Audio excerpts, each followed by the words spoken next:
ओम सभी को नमस्ते। मंत्रोच्चारण। ओम सहना भवतु सहनौ भुनक्तु सह वीर्यं करवावहै तेजस्विनावधीतमस्तु मा विद्विषावहै। ओम शांति शांति शांति।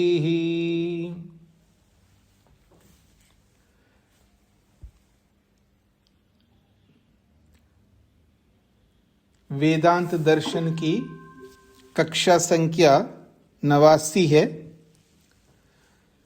दूसरे अध्याय के 2 पाद पूरे हो चुके हैं, तीसरा पाद प्रारंभ होना है। तो कल के प्रसंग में 40वें से लेकर के 45वें सूत्र तक हमने विचार किया है।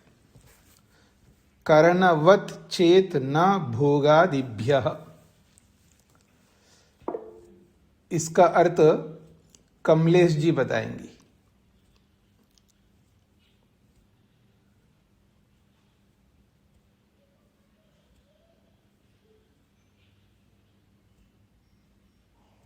हाँ जी, कमलेश जी ने हाथ खड़ा किया है। साईं जी ओम जी बताइए। अगर हम ईश्वर को साकार मानेंगे तो उसमें चक्षु आदि इंद्रियों का और साधनों वाला ईश्वर माना जाएगा। तो फिर उसे भोग, सुख दुख का भोग और वासना संस्कार भी पैदा होंगे और उसमें जरा बुढ़ापा भी आएगा। तो ये उचित नहीं है और इसे हम ठीक नहीं मान सकते। बड़ी अच्छी बात है माता जी, आपने प्रयास अच्छा किया है। ऐसा ही करते रहेंगे तो बहुत आगे बढ़ सकते हैं आप। बहुत बहुत शुभकामनाएं। 41वां सूत्र है अंतवत्वम असर्वज्ञता वा। तो इसमें विजय कुमारी जी। नमस्ते स्वामी जी। इस सूत्र में ये बताया कि अगर हम ईश्वर को साधनों वाला मानते हैं, इंद्रियों वाला मान लेंगे तो बहुत सारे दोष आने शुरू हो जाएंगे। अंतवान बन जाएगा, विनाशवान बनेगा, अवधिमान बन जाएगा, असर्वज्ञ हो जाएगा। जिससे वो सृष्टि रचना करने में असमर्थ हो जाएंगे और कर्मों का फल भी जीवात्माओं को नहीं मिलेगा और ना ही कर्म फलों का भोग दे पाएंगे।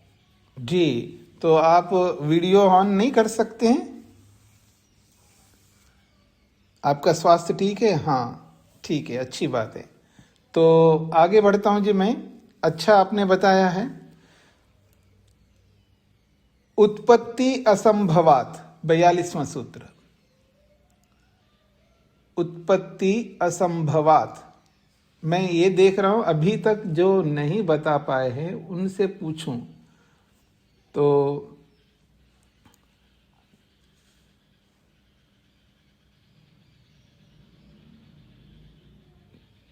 तो मोहनलाल जी बता पाएंगे? जी हाँ सर, स्वामी जी। जी स्वामी जी नमस्ते जी। परमात्मा इंद्रियों वाला होने से यदि इंद्रियों वाला समझा जाएगा तो परमात्मा की उत्पत्ति होने की संभावना नहीं रहेगी।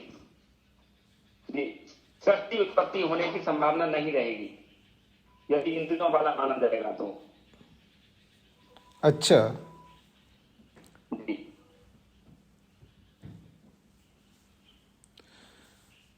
परमात्मा इंद्रियों वाला ना होने से उसमें उत्पत्ति होने की संभावना नहीं रहेगी।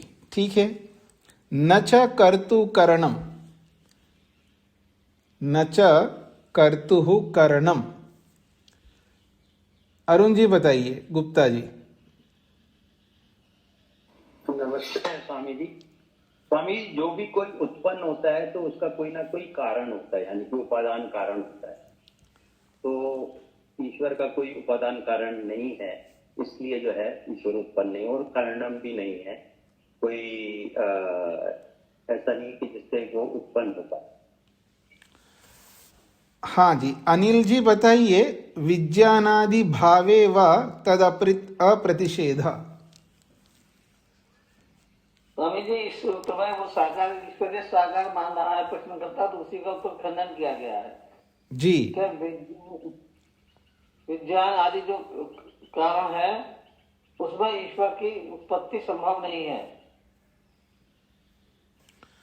हाँ, सूत्र का अभिप्राय पूरा आना चाहिए, आ नहीं पाया अभी तक। नरेंद्र पाल जी बताएंगे। नमस्ते स्वामी जी। जी। इस सूत्र में विज्ञानवाद के जो का खंडन किया है कि विज्ञानवाद क्या मानता है कि उस ईश्वर का जो ज्ञान प्राप्ति है उसमें ईश्वर को कोई तत्व नहीं मानता। तो ईश्वर, चूंकि ईश्वर भी एक तत्व है, तो उस बात का यहाँ एक चीज का खंडन होता है कि सृष्टिकर्ता होने से ईश्वर जो है तो उसकी उत्पन्नता वो चेतन तो नहीं आएगा। चेतन के लिए दूसरा कोई इससे बड़ा गुण चाहिए, उससे बड़ा करता, तो उसका जो है आदि परिवर्तक न होने से, तो ये आदि परिवर्तक न होने से ये जो क्या नाम विज्ञानवाद है इसका खंडन होता है इस बात। जी। विप्रतिषेधात च नरेंद्र जी बताएंगे। स्वामी जी को जी। स्वामी जी, इसमें कहा गया कि वेदों परमात्मा से भिन्न साकार वाले ईश्वर का खंडन होने से परमात्मा आकारवान नहीं हो सकता, साकार नहीं हो सकता। ये बात स्पष्ट की गई है इसमें। जी। तो बहुत सारा प्रसंग आपके सामने आ चुका है, विशेष रूप से ईश्वर को साकार मानने पर क्या क्या दोष होते हैं, ये सारी बातें आपके सामने आ चुकी हैं। अब एक नया प्रसंग प्रारंभ हो रहा है और पाद भी बदल गया है, तीसरा पाद प्रारंभ हो रहा है।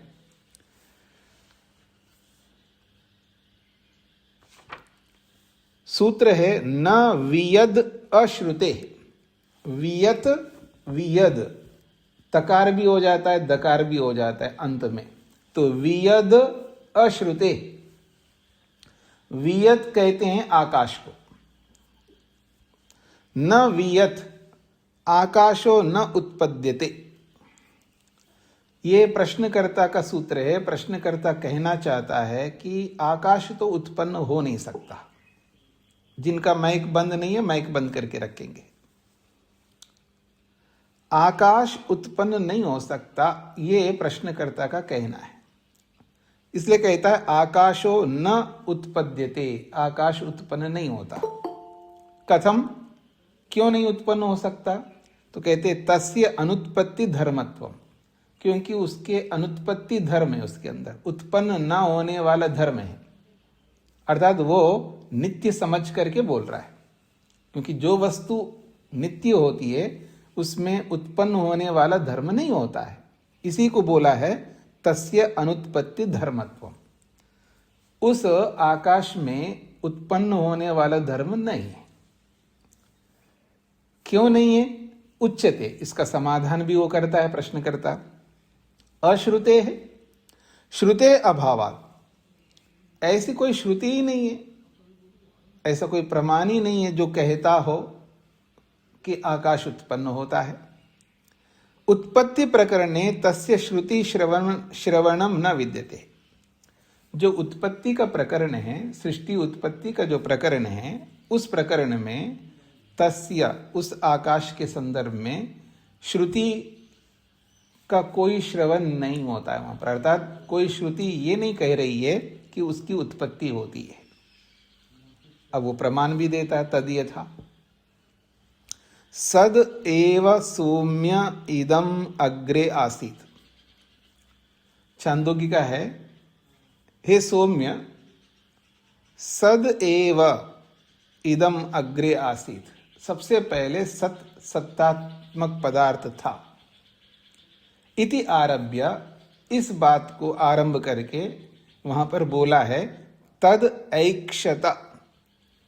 तद, वो जो सत था उसने ऐक्षत, ईक्षण किया, विचार किया, सोचा। क्या सोचा है? बहु श्याम प्रजायेय इति। जो इस सृष्टि से पहले मात्र केवल एक सत स्वरूप वस्तु थी, तद ऐक्षता, और उस सत स्वरूप वस्तु ने ईक्षण किया, विचार किया। क्या विचार किया है जी? बहुश्याम प्रजायेय, मैं बहुत प्रजा वाला हो जाऊं, ऐसा उसने विचार किया। क्योंकि मैं तो अकेला हूं, तो मैं बहुत सारी प्रजा वाला हो जाऊंगा तो मैं बहुत हो जाऊंगा, ऐसा उसने विचार किया। विचार करके क्या किया? तत्तेजो असृजता, उसने तेज को उत्पन्न किया। इति उक्तम, ऐसा शास्त्र श्रुति ने कहा है। नहीं अत्र आकाशस्य उत्पत्ति श्रूयते, यहां पर इस प्रमाण में, इस श्रुति में आकाश की उत्पत्ति तो वहां सुनाई नहीं दे रही है। यदि ही आकाशो अपि उत्पद्येत, यदि वास्तव में आकाश उत्पन्न होता तो कहते हैं अवश्यम तस्यापि नाम उल्लेख स्यात्, फिर तो वहां श्रुति उसका भी नाम बता देती, उसका उल्लेख करती श्रुति, पर श्रुति ने उल्लेख ही नहीं किया। ये प्रश्नकर्ता का प्रश्न है, सूत्र प्रश्नकर्ता की ओर से है। इति पूर्व पक्षः, ये प्रश्नकर्ता का पूर्व पक्ष है। पूर्व पक्ष उसको कहते हैं जी, जो प्रथम बोलता है वो पूर्व पक्ष होता है, वो प्रश्नकर्ता होता है। बाद में जो बोलता है उसको उत्तर पक्ष कहते हैं। तो पूर्व पक्ष सिद्धांती भी हो सकता, अच्छा बताने वाला भी हो सकता है, पूर्व पक्ष गलत बताने वाला भी हो सकता है। अर्थात जो पहले कहेगा वो पूर्व पक्ष होगा। तो यहां जो पूर्व पक्ष है वो गलत कह रहा है, आकाश उत्पन्न नहीं होता है। सूत्रार्थ,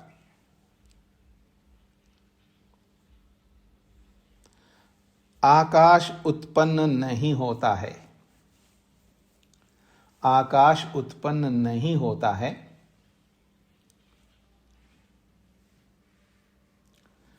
आकाश उत्पन्न नहीं होता है। इसमें उत्पन्न होने के विषय में शब्द प्रमाण नहीं है। इसमें उत्पन्न होने के विषय में शब्द प्रमाण नहीं है।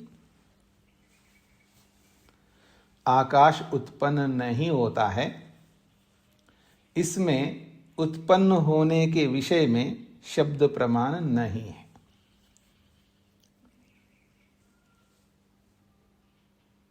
ठीक हो गए जी, स्पष्ट हो गया विषय। अब इसका समाधान किया जा रहा है। अथ उत्तर पक्षः, अब उत्तर पक्ष को प्रस्तुत किया जा रहा है।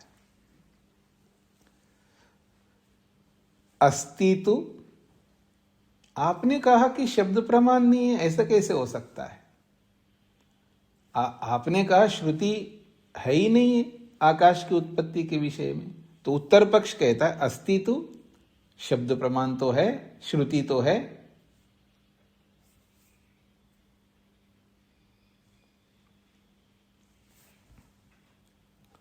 अनेक बार जब व्यक्ति बिना विचार किए, बिना देखे, बिना समझे, बिना विहंगम दृष्टिकोण से नहीं चलता है, वो कुछ भी बोल सकता है। आप में से भी कई बार होता होगा, ऐसा तो होता ही नहीं है, ऐसा तो हमने कभी देखा ही नहीं है, ये तो गलत है। ऐसा होता नहीं जो आप कह रहे हो, क्या आपने पूरा देखा है? क्या पूरी दुनिया को घूम करके देख लिया? ऐसा होता नहीं है। बिना परीक्षण के बोलने की बहुत अधिक आदत हो चुकी है मनुष्य की। मनुष्य की ऐसी आदत हो चुकी है कि वो परीक्षण किए बिना, इन्वेस्टिगेट किए बिना ऐसे बोलने लगता है। और आप तो बहुत ज्यादा बोलते हैं, विशेषकर किसी व्यक्ति के दोषों को लेकर के। ऐसा कभी नहीं करना चाहिए। तो कहते हो अस्ति तो, ये तो श्रुति तो है, आप कैसे कह सकते कि नहीं है, जैसा कि आपने पूरी श्रुति को आपने विहंगम दृष्टिकोण से जान लिया हो। अस्ति तु विद्यते तु खलु आकाशस्य उत्पत्ति प्रदर्शिका श्रुति। आकाशस्य उत्पत्ति प्रदर्शिका, आकाश उत्पन्न होता है इसको प्रदर्शित करने वाली, दिखाने वाली, प्रस्तुत करने वाली श्रुति विद्यते, श्रुति तो है। तद यथा, जैसा कि सत्यम ज्ञानम अनंतम ब्रह्म,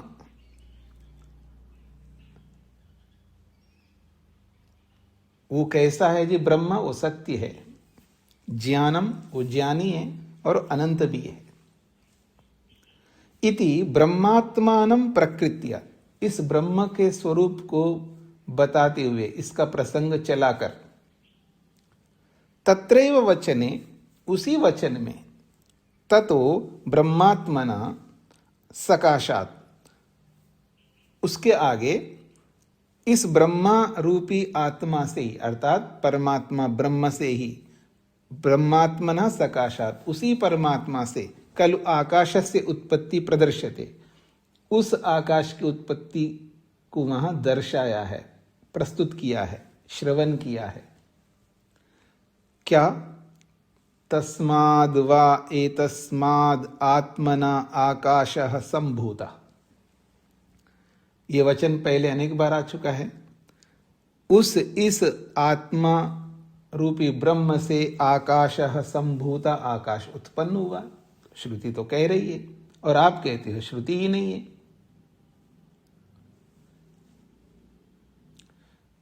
सूत्रार्थ है,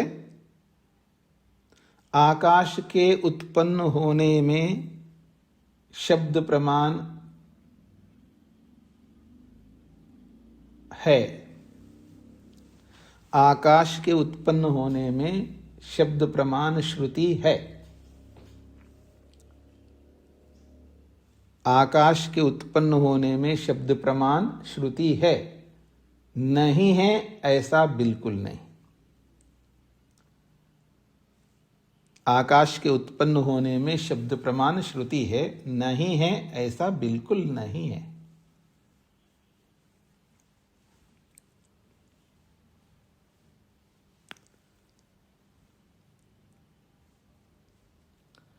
हाँ जी, जब ये बात कही है कि शब्द प्रमाण तो है, तो प्रश्नकर्ता कहता है, हाँ जी अरुण जी।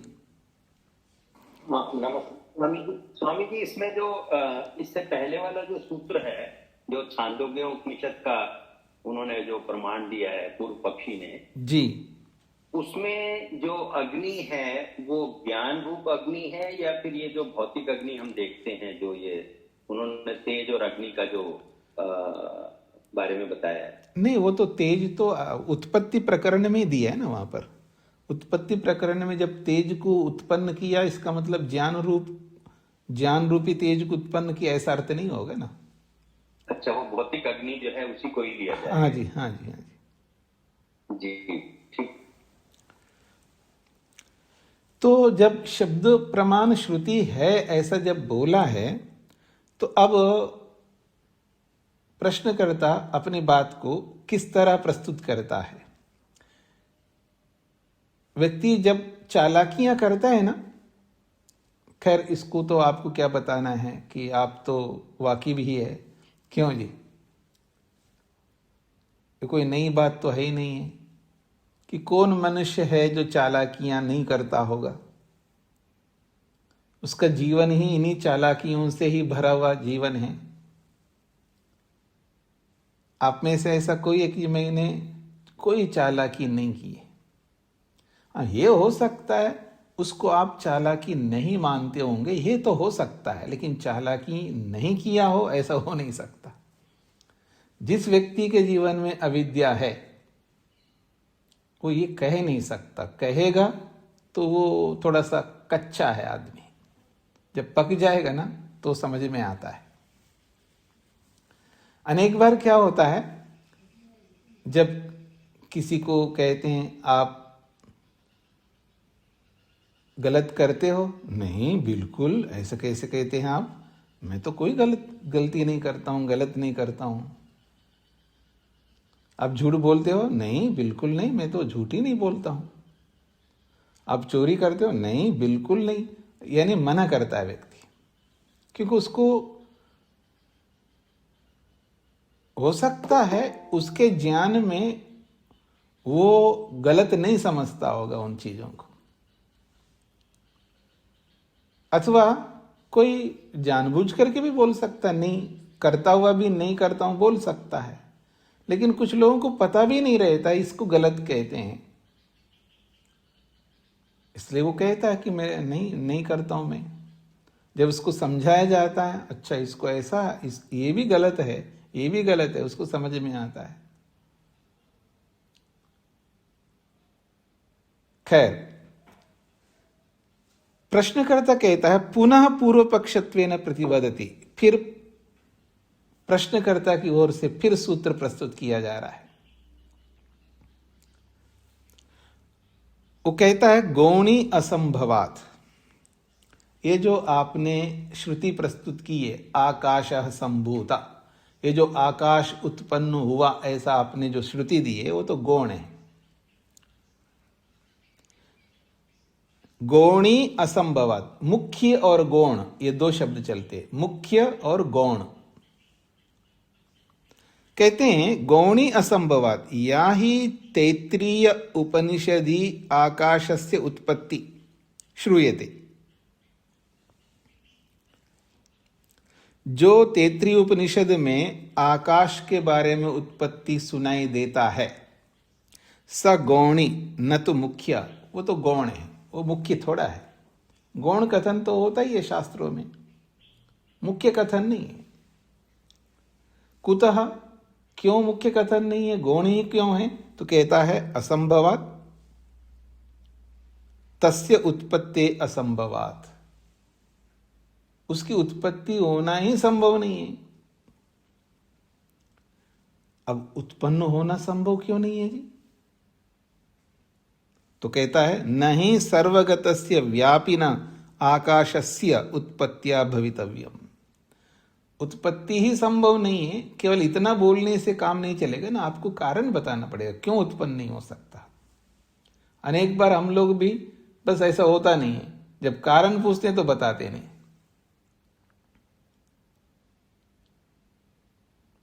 अनेक बार बच्चे लोग बहुत सारे कारण पूछते हैं, उनको हम बताते नहीं हैं,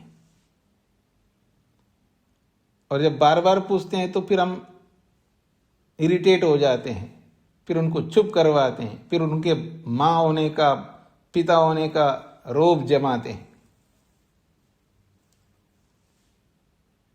ऐसा होता क्यों है जी? ऐसे इसलिए होता है क्योंकि हम बचते हैं एक बात, अथवा हमें जानकारी नहीं होती है। दो अनेक कारण हो सकते हैं, क्योंकि संतति का निर्माण करने के लिए हमें बहुत कुछ ग्रहण करना होता, हम ग्रहण नहीं किए हुए होते। और दूसरी बात कहूं तो निर्माण करने की विद्या भी हमने नहीं सीखी हुई होती है, कैसे संतति का निर्माण करना होता है। हमने सीखा क्या है? पैसा कमाना जरूर सीख लिया है, इंजीनियर बन गए, डॉक्टर बन गए, ये बन गए, वो बन गए, उम्र हो गई है, बस शादी कर लो। शादी करने की योग्यता ये नहीं है, शादी करने की योग्यताएं अलग है। खैर, वो कारण बताना पड़े तो कारण बता रहा है नहीं सर्वगतस्य व्यापिना आकाशस्य उत्पत्त्या भवितव्यम, जो वस्तु सर्वगत है अर्थात व्यापक है, और आकाश तो सर्वगत है, व्यापक है, तो जो सर्वव्यापक आकाश है, उसकी उत्पत्ति कैसे होगी? पैदा कैसे हो सकता है? नहीं हो सकता।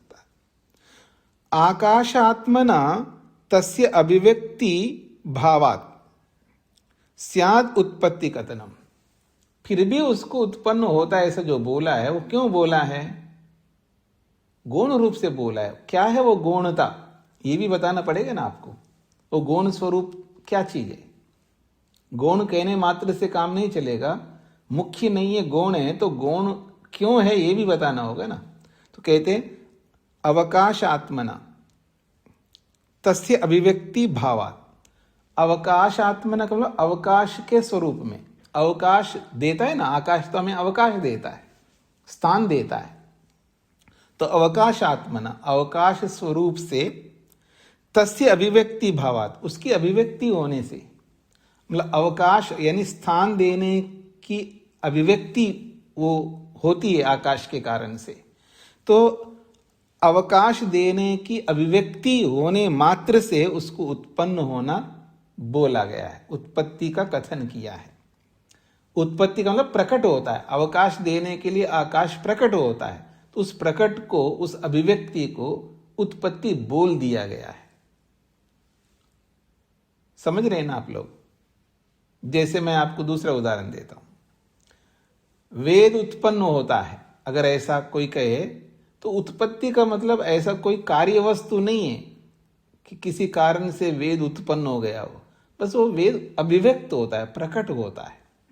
जिसे वेद प्रकट होता है, अभिव्यक्त होता है, तो ऐसे ही आकाश जो है अभिव्यक्त होता है, प्रकट होता है। ऐसा प्रश्नकर्ता कहना चाह रहा है। अभिव्यक्ति में और उत्पत्ति में अंतर होता है। जो पहले से है वो प्रकट होता है, जो पहले से नहीं है वो उत्पन्न होता है। सृष्टि पहले से थोड़ी थी, इसलिए उत्पन्न हुई है। वेद पहले से ही थे ईश्वर के ज्ञान में, केवल प्रकट हुए हैं हम सब मनुष्यों के लिए। तो वेदों की अभिव्यक्ति होती है। मोटे तौर पर गौण रूप से उत्पन्न हुआ बोला जाता है। स्वामी दयानंद सरस्वती जी ने भी उत्पन्न शब्द का प्रयोग किया है, पर वहां गौण रूप है वो उसका। तो जैसे और भी चीजें प्रकट होती हैं, लेकिन उसके लिए भी उत्पत्ति शब्द का प्रयोग किया जाता है। तो ऐसे आकाश को समझ लेना चाहिए, यह प्रश्नकर्ता कहना चाहता है। सूत्र का अर्थ लिखिएगा। आकाश के उत्पन्न होने में जो शब्द प्रमाण है, आकाश के उत्पन्न होने में जो शब्द प्रमाण है, आकाश के उत्पन्न होने में जो शब्द प्रमाण है, आकाश के उत्पन्न होने में जो शब्द प्रमाण है वह गौण है। मुख्य नहीं, वह गौण है, मुख्य नहीं।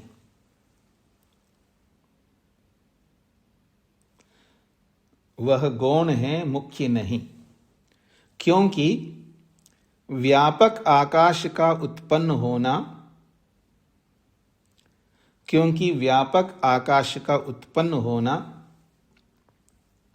क्योंकि व्यापक आकाश का उत्पन्न होना संभव ना होने से, क्योंकि व्यापक आकाश का उत्पन्न होना संभव ना होने से, आकाश के उत्पन्न होने में जो शब्द प्रमाण है वह गौण है, मुख्य नहीं। क्योंकि व्यापक आकाश का उत्पन्न होना संभव ना होने से। ठीक हो गए जी, आगे बढ़ता हूं मैं। तत्र एव हेतु प्रदीयते, उसी संबंध में आकाश उत्पन्न नहीं होता है, उसी संबंध में एक दूसरा हेतु दिया जा रहा है प्रश्नकर्ता की ओर से। अर्थात अगला सूत्र भी प्रश्नकर्ता का है। जैसे तीसरा सूत्र प्रश्नकर्ता का है, तो चौथा भी सूत्र प्रश्नकर्ता की ओर से है। इसलिए वो कहता है तत्र एव हेतु प्रदीयते, उसी अनुत्पत्ति के विषय में हेतु दिया जा रहा है। शब्दात च,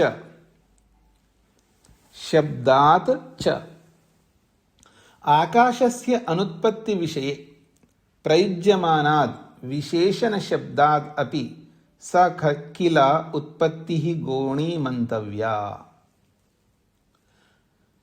प्रश्नकर्ता कहता है आकाशस्य अनुत्पत्ति विषय में, आकाश की अनुत्पत्ति के विषय में, अर्थात आकाश उत्पन्न नहीं होता इस विषय में प्रयुज्यमानात् प्रयोग किए जाने वाला विशेषण शब्दादपि, विशेषण शब्द से भी, अर्थात आकाश के संदर्भ में जो एक विशेषण शब्द का प्रयोग होता है उससे भी ये पता लगता है कि सा किला उत्पत्ति गौणी मंतव्या, आकाश की जो उत्पत्ति कही जाती है वो गौण है ऐसा मानना चाहिए।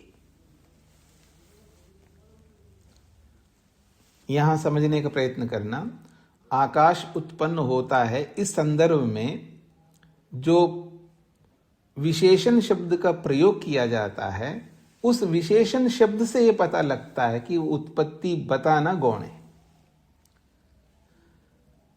देखिएगा क्या शब्द है, वायुश्च अंतरिक्षम च एतद अमृतम, वायुश्च अंतरिक्षम च एतद अमृतम, ये बृहदारण्यक का वचन है। वायु अंतरिक्ष ये जो है अमृतम, ये अमृत है, ये मरते नहीं है, समाप्त नहीं होते, नष्ट नहीं होते, ये वचन है। तो यहां अंतरिक्ष का मतलब आकाश, तो आकाश को अमृतम शब्द से प्रयोग किया है। तो ये जो अमृतम जो विशेषण शब्द आया है इससे पता लगता है आकाश उत्पन्न नहीं होता, ये प्रश्नकर्ता कहना चाहता है। यदि उत्पत्ति मत, यदि आकाश उत्पन्न होने वाला होता तद नश्वरम,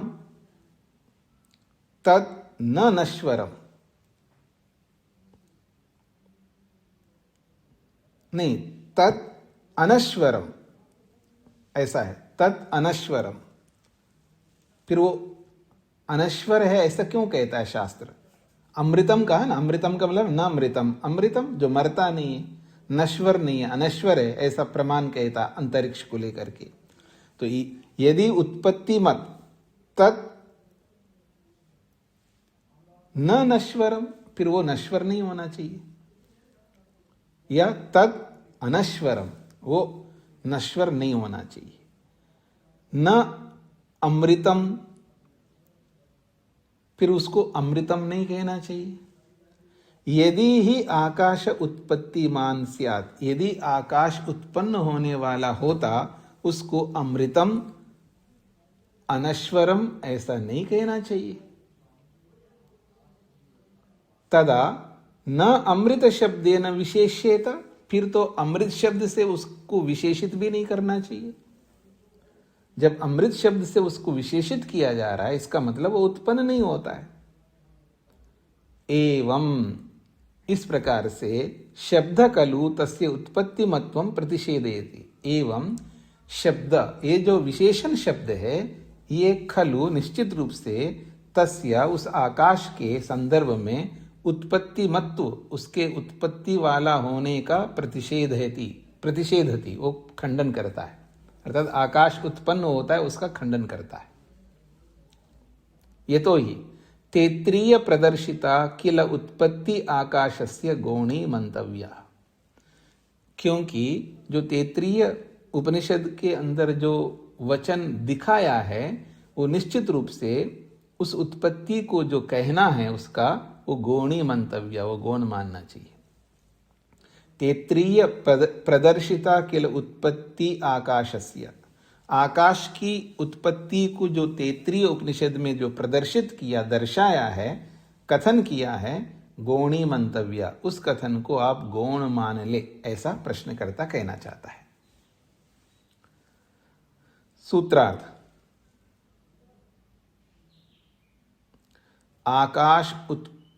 आकाश की उत्पत्ति गौण है, आकाश की उत्पत्ति गौण है, आकाश की उत्पत्ति गौण है। इस संबंध में आकाश के विशेषण शब्द से पता लगता है। आकाश की उत्पत्ति गौण है, इस संबंध में आकाश के विशेषण शब्द से पता लगता है कि स्थान प्रमाणित होता है, ऐसा कह सकते हैं, प्रमाणित होता है। इस संबंध में आकाश शब्द के विशेषण, आकाश के विशेषण शब्द से प्रमाणित होता है। आकाश, इस संबंध में आकाश के विशेषण शब्द से प्रमाणित होता है। आकाश की उत्पत्ति गौण है, इस संबंध में आकाश के विशेषण शब्द से प्रमाणित होता है। शकुंतला जी। जी नमस्ते स्वामी जी। जी स्वामी जी, बस मुझे यही पूछना था कि ये पूर्व पक्षी का प्रश्न है, पर मुझे अब समझ में आ गया कि ये पूर्व पक्षी ही बता रहा है। हाँ जी, ये तीसरा सूत्र, चौथा सूत्र, पांचवा सूत्र, ये सब पूर्व पक्ष के। हाँ हाँ जी, हाँ जी, ठीक है। अजीत जी।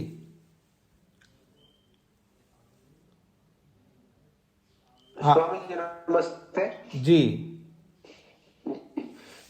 आकाश की उत्पत्ति गौण है, इस संबंध में आकाश के विशेषण शब्द से प्रमाणित होता है। इस लाइन को थोड़ा सा क्लियर कर दीजिए। आकाश के विशेषण शब्द से प्रमाणित होता है। हाँ, मैं समझ गया आपके प्रश्न को। मैं आप सोच रहा हूं ना क्या उदाहरण दो आपको, आपके हिसाब से उदाहरण देना होगा ना जी। आपसे प्रमोद जी ने कहा ये सांप बहुत काला है। प्रमोद जी ने कहा है ये जो सांप है बहुत काला है। इतना काला तो मैं पहली बार देख रहा हूं। तो अजीत जी आप कह रहे हो आपने उसको काला क्यों बोला? अरे वहां उसके साथ विशेषण शब्द आया है, कृष्ण सर्पः। तो कृष्ण सर्प मतलब काला सांप। तो जब सर्प शब्द के साथ कृष्ण शब्द आया है तो वो विशेषण शब्द हो गए ना, सर्प का विशेषण हो गए काला, कृष्ण। तो कृष्ण सर्पा में जो कृष्ण शब्द आया वो विशेषण है। उस विशेषण से पता लगता है कि सांप कैसा है। ऐसे ही अंतरिक्ष के लिए अमृतम शब्द आया है। अंतरिक्षम अमृतम अंतरिक्षम। अंतरिक्ष कैसा है? अमृतम है, अर्थात मरता नहीं है। तो विशेषण शब्द आया वहां पर। और जो नहीं मरता है तो उत्पन्न कैसे होगा वो? क्योंकि उत्पन्न होने वाला ही मरता है। और जब आकाश नहीं मरता बोला है इसका मतलब उत्पन्न नहीं होता है। तो उसके विशेषण शब्द से ही तो पता लग रहा है। समझ में आया जी? आगे समझ में, जी जी आगे समझ में। अमृत शब्द आकाश के लिए आया तो आकाश का विशेषण अमृत हो गया। जी जी। राजगोपाल जी। जी आचार्य नमस्ते। यहाँ पर आचार्य जी जो तीसरे पंक्ति के जो प्रथम शब्द है उसको संधि विच्छेद कर से क्या है? यदि उत्पत्ति मत, यदि उत्पत्ति मत तत् नश्वरम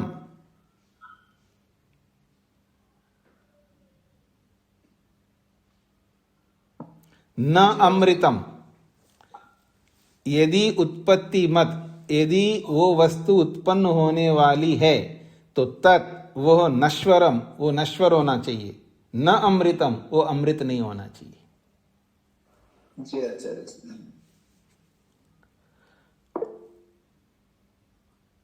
हाँ जी, रेशा जी को क्या कहना है?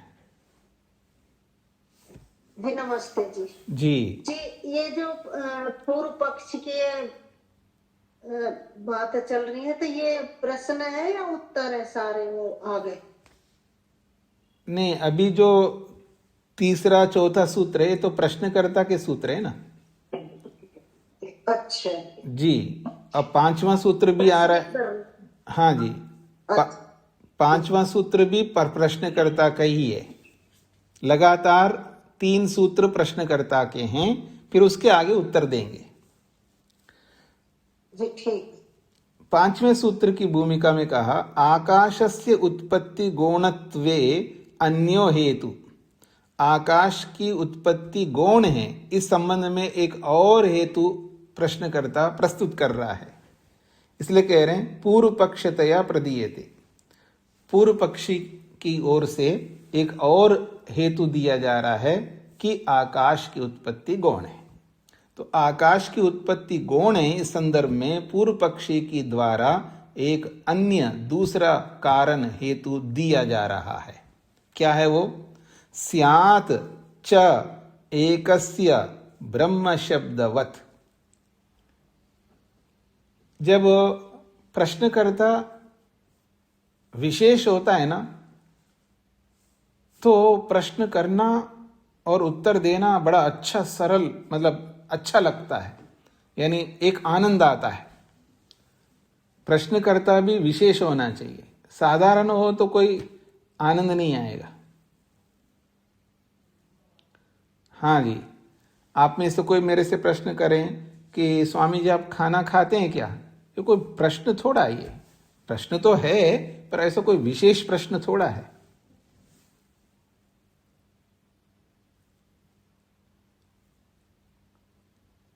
फिर विशेष प्रश्न कैसे होगा? तो अरुण जी पूछ रहे हैं स्वामी जी आप समाधि क्यों नहीं लगाते? प्रश्न मतलब ऐसा होना चाहिए जो प्रश्न विशेष हो तो उसमें आनंद आता है।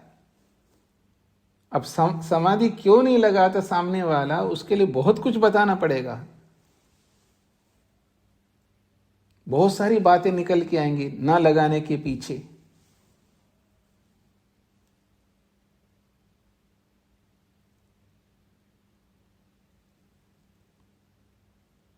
तो विशेष प्रश्न से विशेष उत्तर भी आएगा और विशेष उपलब्धि होती है वहां पर।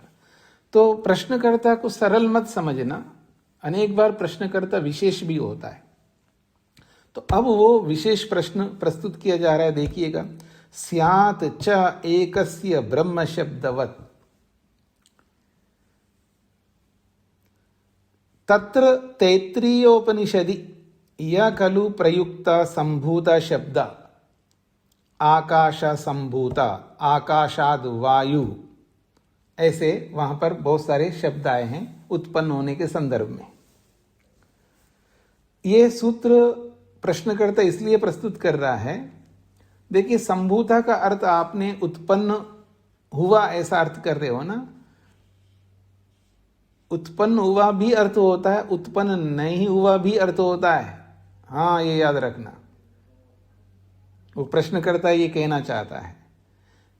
तत्र तैत्रीय उपनिषदि, उस तैत्रीय उपनिषद में यह खलु प्रयुक्ता संभूत शब्द, जो संभूत शब्द का जो प्रयोग किया है, जैसे कि आकाश संभूता, आकाश संभूत हुआ, फिर आकाशात वायु संभूता, आकाश से वायु संभूत हुआ है। ऐसा जो वहां अनेक शब्द आए हैं, मतलब आकाश को लेकर के, अग्नि को लेकर के, वायु को लेकर के, जल को लेकर के, ऐसे संभूत शब्द बहुत आया है। स खलु न मुख्यतया स्यात् आकाश विषये उत्पत्त्यर्थक। प्रश्नकर्ता कहता है स खलु, वो जो संभूत शब्द है, स का मतलब वो संभूत शब्द मुख्यतया न स्यात्, वो उत्पन्न होने के संदर्भ में मुख्य अर्थ में नहीं होगा। आकाश विषय उत्पत्त्यर्थ का मुख्यतया न स्यात्, आकाश के उत्पत्ति के विषय में मुख्य अर्थ में नहीं आया वो संभूत शब्द, किंतु गौणत्वेन स्यात्, गौण रूप से आया है।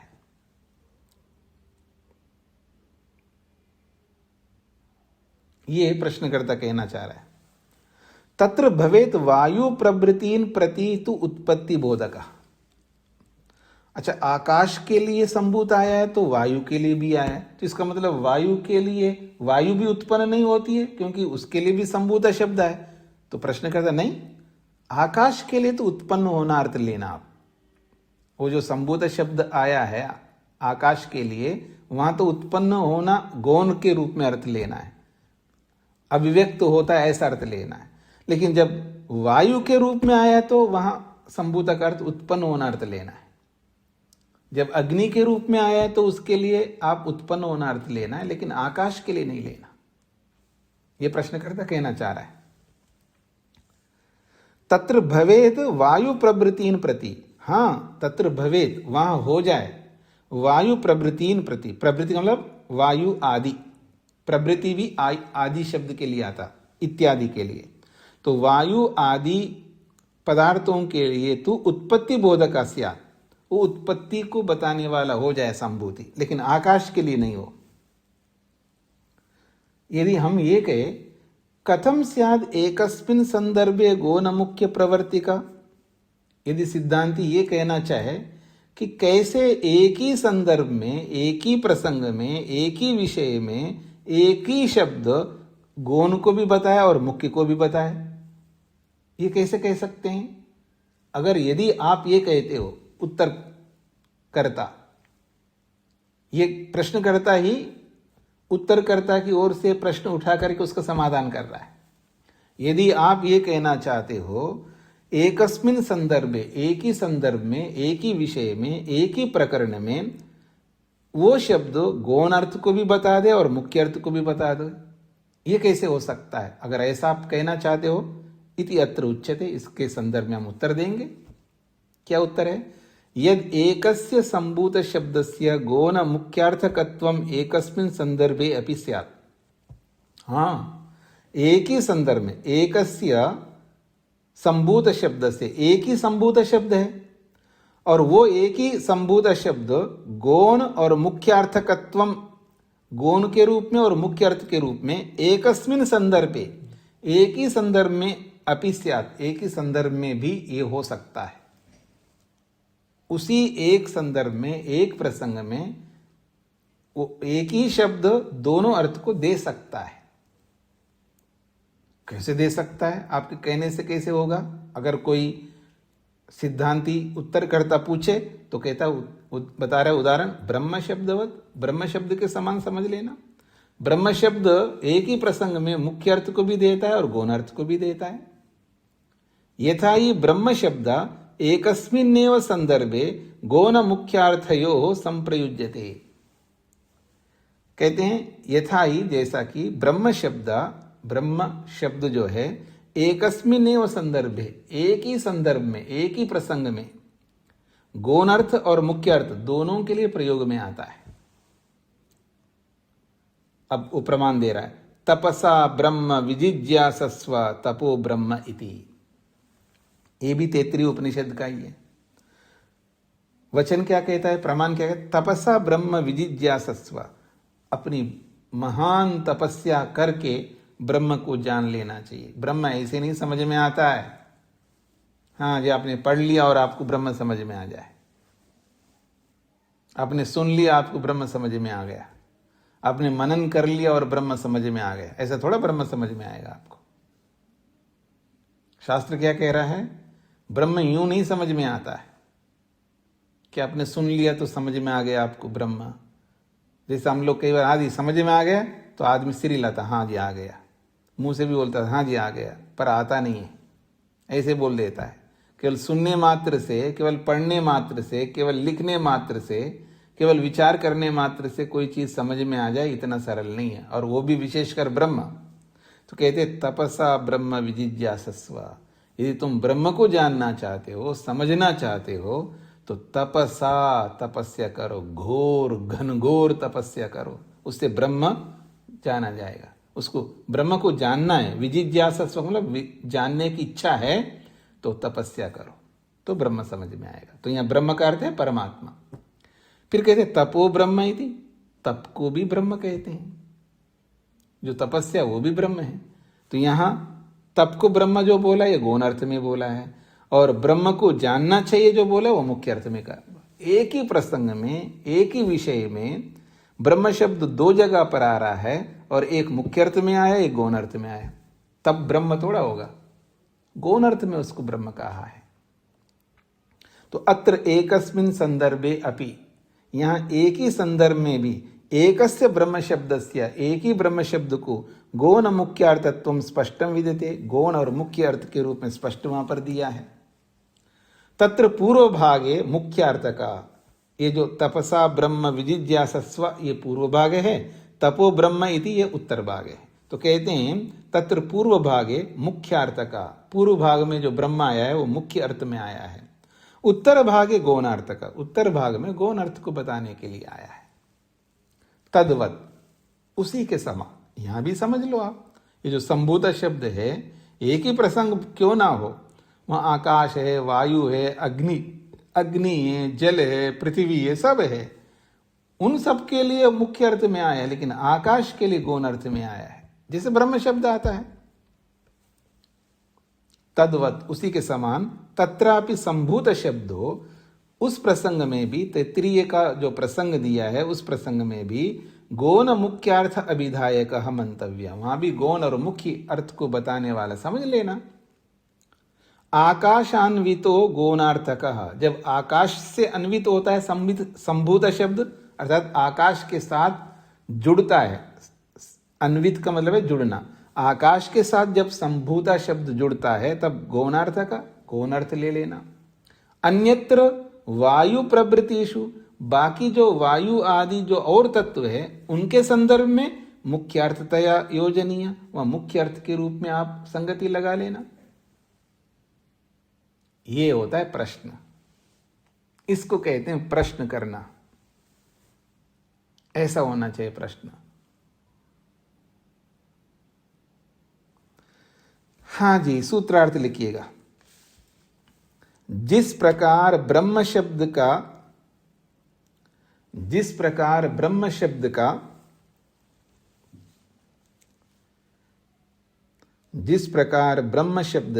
एक ही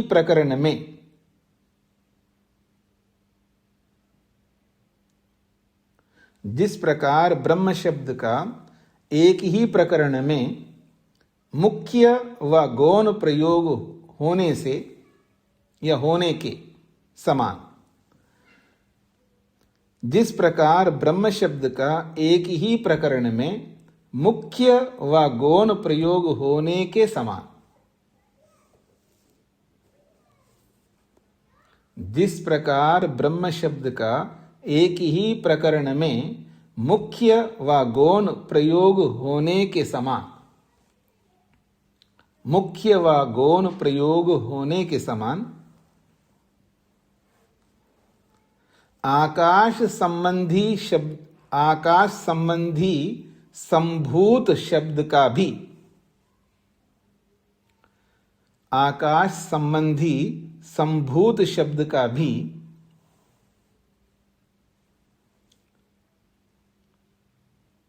आकाश संबंधी संभूत शब्द का भी मुख्य व गौण प्रयोग समझना चाहिए। आकाश संबंधी संभूत शब्द का भी मुख्य व गौण प्रयोग समझना चाहिए। आकाश संबंधी संभूत शब्द का भी मुख्य व गौण प्रयोग समझना चाहिए। जिस प्रकार ब्रह्म शब्द का एक ही प्रकरण में मुख्य व गौण प्रयोग होने के समान आकाश संबंधी संभूत शब्द का भी मुख्य व गौण प्रयोग समझना चाहिए। अजीत जी को क्या कहना है?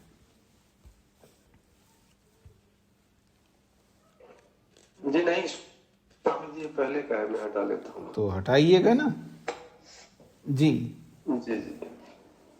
तो ये तीसरा, चौथा, पांचवा, ये तीनों सूत्र प्रश्नकर्ता की ओर से हैं। अब इसके आगे जो समाधान है वो उत्तरकर्ता की ओर से है, उसको हम कल देखेंगे, कल भी पाठ होगा। आप में से किसी को कुछ पूछना है? अजीत जी, माइक बंद करके भी रखना होता है ना जी। हाँ जी, आप में से किसी कोई प्रश्न करना है? ब्रह्म शब्द समझ में आ गए जी सभी को?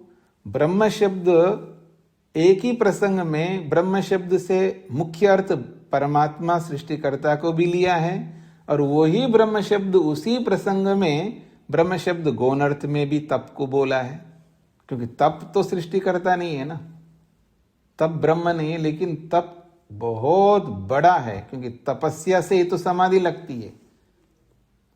योग में बोला है ना, न अतपस्विनो योगा सिद्ध्यति, जो तपस्या नहीं करता उसको योग सिद्ध नहीं हो सकता। ये आप लोगों को नहीं समझ में आया? ये भी आपको नहीं समझ में आया कि तपस्या के बिना योग सिद्ध नहीं हो सकता? आप लोगों को शब्द समझ में आया, लेकिन वचन नहीं समझ में आया। अगर समझ में आया होता तो फिर आप कमर कस लेते, तपस्या करने के लिए उद्यत होते, लेकिन आया नहीं अभी समझ में। युधिष्ठिर बनना पड़ता है जी इसके लिए। तो आज इतना ही रखता हूं। कई बार मैं आप लोगों को थोड़ा सा क्या बोलते हैं उसको, डांटता हूं, तो आपको पता नहीं कैसा लगता होगा। आप में से कोई बोल पड़ेंगे, मेरे को पता है कि नहीं जी हमको अच्छा लगता है। अच्छा बिल्कुल नहीं लगता किसी को। हाँ जी, निर्मला जी को क्या कहना है?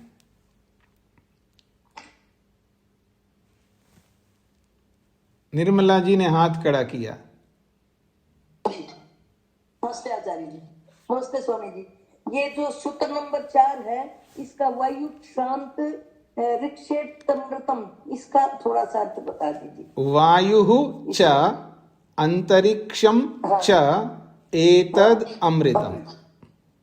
वायु और अंतरिक्ष ये दोनों अमृत है, न मरने वाले, ऐसा शब्द का अर्थ है। ये तो प्रश्नकर्ता अपनी ओर से लिखा है ना, अपनी ओर से यहां पर बोला है। यहां अमृतम का मतलब वो नष्ट नहीं होते हैं, इसका ये अर्थ नहीं है, क्योंकि वो अपने बात को बताने के लिए अपने ढंग का अर्थ बताएगा ना वो प्रश्नकर्ता। तो उसने अपने ढंग से उसको अमृतम शब्द का अर्थ न मरने वाले, नष्ट न होने वाले, नित्य है, ऐसा इस रूप में प्रस्तुत किया है। तो वायु च अंतरिक्षम च एतद अमृतम। वायु और अंतरिक्ष ये दोनों अमृत है, नहीं मरने वाले, ऐसा उसने प्रस्तुत किया है। ठीक हो गया? धन्यवाद स्वामी। ठीक है, धन्यवाद स्वामी। ओम शांति शांति शांति।